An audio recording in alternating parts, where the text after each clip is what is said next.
Hello friend, thanks for joining me for another book chat. Today let's spend some time with A Man in Full by Tom Wolfe. This book was originally published back in 1998, and this was a reread for me. I originally read this book back in 2012, but it's been on my want to reread list for several years, mainly due to the theme of Stoicism that is present in this book, the philosophy of the Stoics. I'm going to talk more about that here in a bit. But the setting for this is the late 1990s in Atlanta, and what it's primarily about, a man, taking the cue sort of from the title, A Man in Full, it's really the story of about 5 different men, actually more than that, but 5 main men, I guess, that really drive the narrative of the story, and really how they are men, like how they express their manhood in different ways, some more successful than others. So I mentioned there's 5 main men that the story basically revolves around. Charlie Croker is really, I would say, the main character. He is at 60 years old, I think, as this novel opens. He is a very successful real estate developer. He has a history, though, of being a football star. He started out as a football star. He married a woman from Virginia who was well connected, and anyway, he was very successful in the real estate business through the 80s and 90s as Atlanta was booming.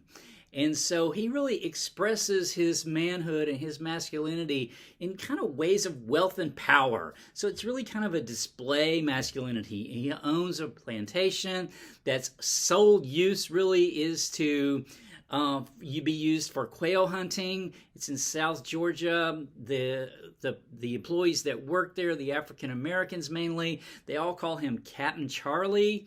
And he's very proud of this plantation. It's sort of a good old boy kind of network that he operates in. And then I would say our other main character, his name is Conrad Hensley, and he is a laborer in a warehouse as the novel opens, out in somewhere in kind of the Bay Area of California. And he is impacted ultimately by some decisions made by Charlie Croker. Some business decisions that are made by Charlie Croker ultimately impact Conrad Hensley's life quite a bit. Ultimately, some things happen to him. He winds up in prison, and it's there that he is exposed to Stoic philosophy sort of by accident, and that sort of changes everything for him and eventually for some of the other characters as well. And then Ray Peepgas is a banker. I should mention about Conrad. I think he ultimately, at the end of it all, he's really the character that drives, the lessons of what it means to be a man in full, ultimately in the novel. But Ray Peepgas is another character in the book. He's a banker, so he's associated with Charlie Croker. He's a banker in Atlanta. He also expresses his masculinity mostly through power, wealth, again, like manipulating others' wealth. He takes a sort of pleasure in cracking down on people's debts. So Charlie Croker in the book is saddled with a lot of debt. He lives this very rich, lavish lifestyle, and but he owes a bunch of money to the bank, and Ray Peepgas figures prominently with that storyline. And then we have Roger White, too.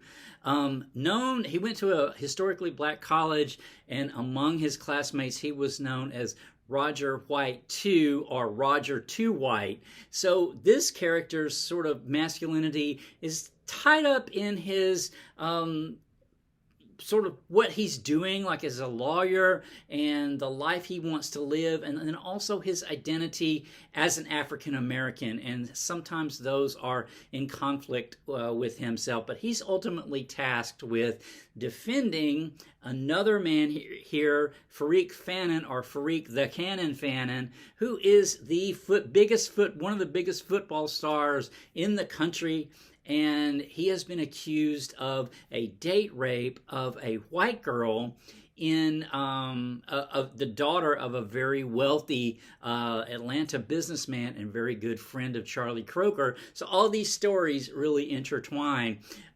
So we get this idea of, lots of other themes like the race balance of politics that's in Atlanta in the late 1990s. And so the politicians, the mayor, Roger Too White, is trying to come up with a way to preserve order because the sort of the racial, the lid is kind of bubbling on the racial unrest associated with this accusation that's been made against Fareed Fannin.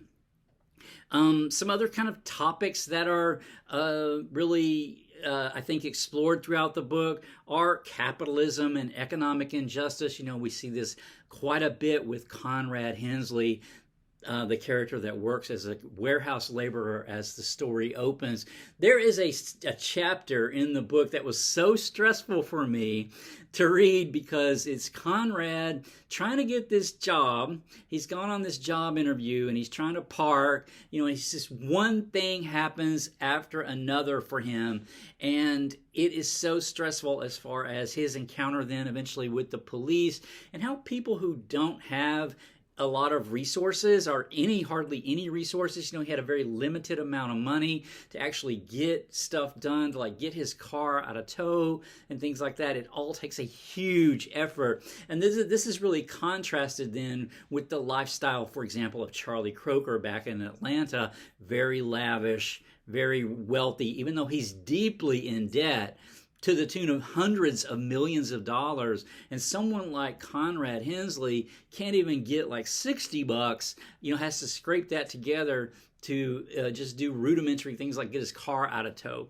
So, that sort of displayed, I think, very well. The criminal justice system, I mentioned Conrad winds up in prison at some point. This is also very harrowing, but that Stoic philosophy comes in real handy during his prison time.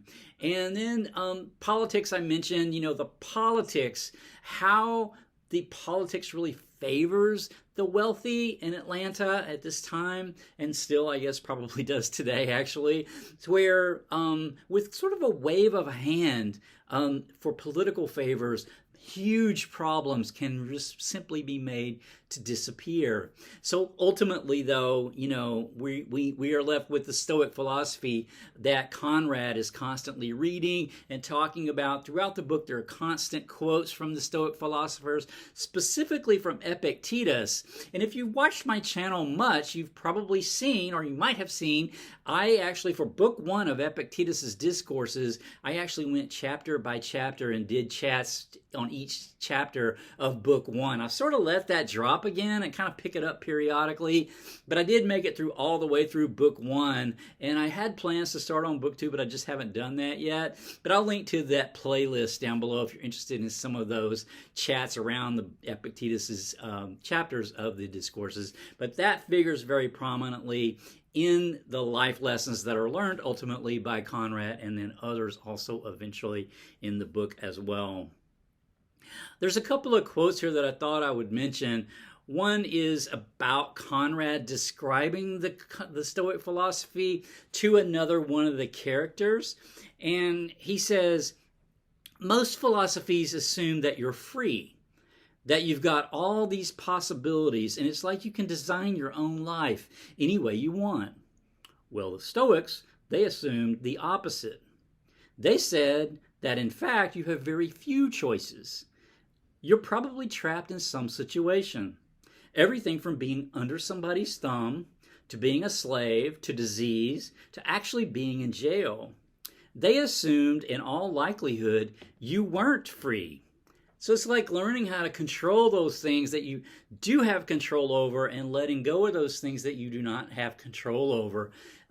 Even things in some cases like your life, you have no control over. Sometimes if someone's going to take your life or not. So those types of things like you can't really worry about.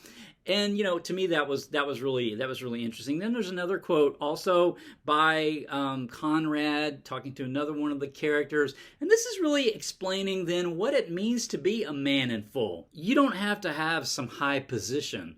before you can be a great man. One of the great Stoic philosophers, Cleanthes, hauled water to make a living. He was a day laborer, Mr. Croker, but nobody thought of him as someone who didn't have a respectable job. Why? Because he radiated the power of the spark of Zeus. He radiated the power of the spark of Zeus. He was a man in full. Conrad Hensley, ultimately in the novel, becomes a man in full and teaches us along the way what that means. Now, I mentioned that this book's mainly about the men. There are a couple of women characters, specifically Martha Croker, Charlie's first wife. Charlie Croker is 60, as I mentioned. A few years back, he had divorced his wife of many, many years with whom he had grown children and married someone super young named Serena. Well, Martha Croker, even though she had this position in society, in Atlanta society, once she was no longer attached to Charlie, she became kind of this invisible person. And so to me, she's one of the most fascinating characters. She was developed pretty well for the female character. She's really the only female character that's developed to this extent.